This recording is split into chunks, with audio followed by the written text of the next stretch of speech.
estetika tidak hanya bersifat perseorangan. Estetika juga bisa mencakup publik secara luas. Dan ketika kita mengetahui bahwa estetika dapat mencakup publik secara luas, maka seorang seniman dapat memanfaatkan karya seninya untuk mempengaruhi persepsi publik dalam hal pengalaman estetis secara sosial. Maka kita akan mempelajari pada mata kuliah estetika sosiologis, atau kalau di dalam jaringan estetika ya kita sebut sebagai estesis sosiologis. Assalamualaikum warahmatullahi wabarakatuh. Welcome to Painting Explorer Channel. Rekan-rekan mahasiswa kuliah Seni Lukis Advance, kita akan kembali mempelajari estetika untuk pengkayaan pengetahuan kita tentang karya seni dan juga tentang filsafat seni. Maka kita akan lebih mendalami lagi tentang estetika. Namun sebelum kita mempelajari tentang estetika sosiologis, kita presensi dulu mahasiswa Painting Explorer yang ada di kuliah Seni Lukis Advance. Itu ada Mas Triyono Theophilus dan juga ada Mas Kustrita, ya, Mas Diko Kustrita atau Mas Art for Life. Baik, rekan-rekan Painting Explorer, saya sudah siapkan ya sebagaimana materi estetika sebelumnya. Saya menggunakan buku Estetika Jalinan Subjek, Objek, dan Nilai yang sudah mulai habis ini ya bukunya. Jadi saya perlu nyetak lagi ya agar dapat dimanfaatkan. Kita masuk pada bab pengembangan estesisnya. Ini sudah saya siapkan PowerPoint-nya. Estetika sosiologis, ya nanti kita akan lihat skemanya. Nah, di buku Estetika Jalinan Subjek, Objek, dan Nilai pada bab kelima ya, pengembangan model estesis khususnya pada subbab yang pertama ya, yaitu estesis sosiologis ya. Nah, ini model jadi kemarin kan kita sudah melihat model estesis ya, model bahwa estetika itu terjadi merupakan jalinan antara subjek, objek, dan nilai yang ketika jalinan itu terkait maka itu disebut sebagai estesisnya. Nah, kemarin itu yang kita pelajari ya, pekan lalu yang kita pelajari itu masih dalam estesis persoalan individu. Ketika seseorang menonton itu seperti apa ya? Ketika seorang menonton lukisan atau mendengarkan musik atau menonton film itu apa yang terjadi di dalam benaknya. Nah, maka dia kan secara struktur kan ada subjeknya yaitu penontonnya ya. Meskipun subjek estetis juga bisa senimannya ya. Dalam hal ini adalah penontonnya atau spektatornya. Terus ada objeknya. Objeknya itu kalau yang ditonton lukisan ya lukisan, kalau yang ditonton musik ya, yang didengarkan musik ya, yang objeknya adalah musik. Kalau yang dilihat adalah teater, berarti dia teater. Lalu dia memiliki satu perangkat nilai tertentu yang dipakai untuk menimbang apakah karya ini menarik atau tidak. Nah, sekarang kita kembangkan tidak hanya yang terjadi pada seseorang, ya, tidak hanya terjadi pada satu spektator, tetapi proses itu ya, proses subjek yang melihat atau subjek yang menikmati suatu karya seni itu bisa berupa masyarakat, bisa berupa sekelompok orang. Nah, masyarakat, untuk itu kita coba definisikan masyarakat, karena masyarakat itu banyak sekali definisinya. Nanti kita akan coba melihat beberapa hal ya. Jadi pada pembahasan lalu itu lebih pada persoalan individu ya. Nah, sekarang kita akan melihat persoalan sosial atau publik yang mengalami pengalaman estetis ya, pengalaman yang tentang kemenarikan. Itu maka kita sebut sebagai estetika sosiologis atau estesis ya. Ini mengacu pada jalinannya estesis sosiologis ya. Nah, masyarakat itu macam-macam, ada misalnya Ralph Linton itu mendefinisikan masyarakat merupakan kelompok manusia yang telah hidup dan bekerja sama cukup lama sehingga dapat mengatur dan menganggap dirinya sebagai satu kesatuan sosial dengan batas-batas yang dirumuskan dengan jelas. Nah, nanti ada lagi Selo Sumarjan, itu masyarakat adalah orang-orang yang hidup bersama dan yang menghasilkan kebudayaan.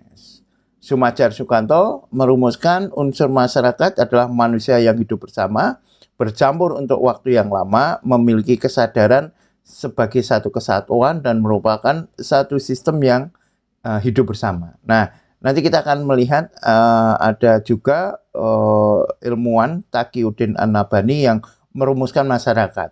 Nah, masyarakat itu tidak sekedar sekumpulan individu ya. Kalau kumpulan individu tidak cukup disebut masyarakat. Misalnya ada banyak individu yang berkumpul di stasiun ya, itu bukan masyarakat ya, itu hanya kerumunan ya, crowd, karena dia tidak diikat oleh sesuatu. Nah, sesuatunya ini ada di dalam rumusan Taqiyuddin An-Nabhani yang menyatakan bahwa masyarakat merupakan kumpulan individu ya, tetap ada kumpulan individu toh yang tetapi hanya tidak individu yang mengumpul, tapi ada syaratnya, merupakan kumpulan individu yang berinteraksi terus-menerus dalam satu kesatuan perasaan ya. Jadi individunya itu berinteraksi, terus dia memiliki satu kesatuan perasaan dan pemikiran karena terdapat peraturan yang menjaganya ya.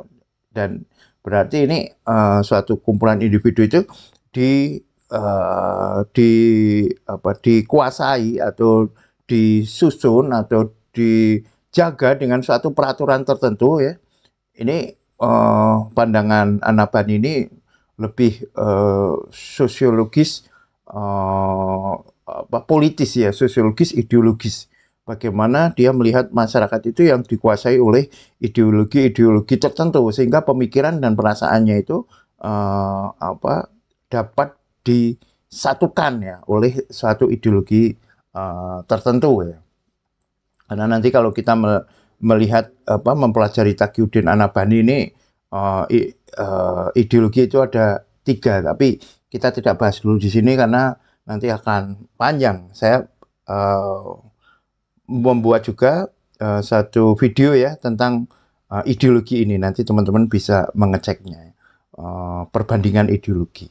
Baik, lalu kumpulan individu semata tidak dapat dipandang sebagai masyarakat ya, seperti tadi orang ngumpul di lapangan itu tanpa satu aturan yang ada, dia hanya ngumpul, dia hanya crowd ya, hanya kumpulan, bukan masyarakat. Seperti beberapa orang yang berkumpul di suatu lapangan untuk sementara waktu karena sedang menonton musik dangdut misalnya ya, itu bukan masyarakat ya, dia hanyalah kerumunan. Akan tetapi jika orang yang ada di lapangan tersebut dilihat sebagai bagian atau representasi dari masyarakat tertentu, misalkan masyarakat Jawa gitu ya, yang ini beberapa masyarakat Jawa yang melihat dangdut misalnya dengan mempertimbangkan segala sistem dan kompleksitasnya, maka dapat dipandang sebagai bagian dari masyarakat ya. Misalnya itu dilihat dari suatu kumpulan orang yang dia diatur dalam suatu aturan tertentu, yang dia memiliki suatu pengalaman memiliki suatu pengalaman tertentu. Nah, pengalaman ini yang nanti akan kita kembangkan menjadi pengalaman estetis ya. Musik dangdut yang ditonton menjadi objek estetis. Nah, gitu kan. Jadi kalau dia hanya dilihat dia ngumpul toh, tidak dimaknai sebagai suatu kumpulan individu yang diatur dalam suatu aturan tertentu ya, dia hanya crowd ya. Tetapi kalau kita lihat sebagai suatu kumpulan individu yang memiliki suatu aturan tertentu, nah ketika aturan tertentu itu dipakai oleh masyarakat itu, maka dia akan memiliki suatu ekspresi pengalaman estetis yang tertentu pula. Nah, nilai yang mempengaruhi kemunculan emosi pada para penonton tersebut merupakan nilai estetis. Jadi masyarakat tadi memiliki suatu pengalaman tertentu, memiliki suatu ajaran tertentu, terus dia diberi suatu objek tertentu, maka dia akan memiliki pengalaman tertentu ya. Nah, kalau skemanya begini, berarti kan ada subjek estetis ya. Kalau kemarin subjek estetisnya itu seseorang, spektator, nah sekarang masyarakat ya. Subjek estetisnya adalah masyarakat yang dia melihat objek estetis tertentu, bisa lukisan, bisa pertunjukan, bisa yang lain ya, bisa objek natural juga. Nah, dia memiliki nilai estetis tertentu. Misalnya ya, ini masyarakat ya. Nah, sekaligus ya, gini, seorang seniman itu bisa memanfaatkan suatu skema ini untuk mempengaruhi suatu masyarakat tertentu ya, untuk mempengaruhi suatu masyarakat tertentu, sehingga masyarakat itu yang dipengaruhi itu bisa memiliki pengalaman estetis tertentu, dan pengalaman estetis tertentu ini bisa bahkan ya lebih keras lagi adalah menaturalisasi suatu keadaan. Contohnya, misalnya objek estetisnya adalah film, yang ini seringkali ya dimanfaatkan menjadi objek estetis yang dipakai untuk mempengaruhi masyarakat ya. Misalnya masyarakat Indonesia dulu itu melihat hubungan lawan jenis ya, itu masih tabu ya, karena bagaimanapun kan dulu sebelum Indonesia dijajah kan ada di dalam pemerintahan Islam kan. Kalau kita lihat sejarah itu kan ada pemerintahan Hindu-Buddha ya. Sebelumnya ada kalau kita baca ya, ada animisme, dinamisme, Hindu-Buddha, lalu kerajaan-kerajaan atau pemerintahan Islam atau kesultanan Ihsan atau kekhilafan Islam itu berkuasa. Nah, maka selanjutnya banyak nilai-nilai Islam yang dipakai, yaitu bagaimana hubungan atau interaksi lelaki dan perempuan itu sangat diatur ya di dalam Islam. Nah, kemudian kan datang orang-orang Barat ya, orang-orang Eropa terutama Belanda ya. Nah, itu mengajarkan nilai-nilainya. Nah, termasuk nanti setelah itu masa kolonial, neokolonial itu lebih-lebih ya, ketika Amerika menjajah tidak langsung di Indonesia lewat neokolonialisme, itu juga menanamkan nilai-nilainya yang nilai-nilai liberal. Maka dia memakai nilai-nilai liberal itu, atau mengajarkan atau mempengaruhi nilai-nilai yang ada di Indonesia dengan nilai-nilai liberal. Nah, maka dia memakai satu karya seni ya, yaitu karya seni kebanyakan ya, seni-seni pertunjukan, film dan musik, dan terutama film, untuk mempengaruhi masyarakat Indonesia, mempengaruhi persepsi nilai-nilai, persepsi estetis ya, bahwa seperti itu adalah menarik, bahwa seperti itu adalah sesuatu yang indah, bahwa seperti itu adalah sesuatu yang menyenangkan, itu lewat nilai-nilai yang diajarkan lewat film misalnya. Nah, objek estetisnya adalah film itu. Nah, dia orang produsen film Amerika yang memakai nilai-nilai liberal itu mencoba mempengaruhi masyarakat yang ada di Indonesia dengan cara memberikan objek estetis ya. Nah, inilah sebenarnya kalau kita melihat seperti ini, peran seni itu sangat besar ya di dalam mempengaruhi suatu masyarakat. Nah, maka objek estetisnya ini adalah film ya.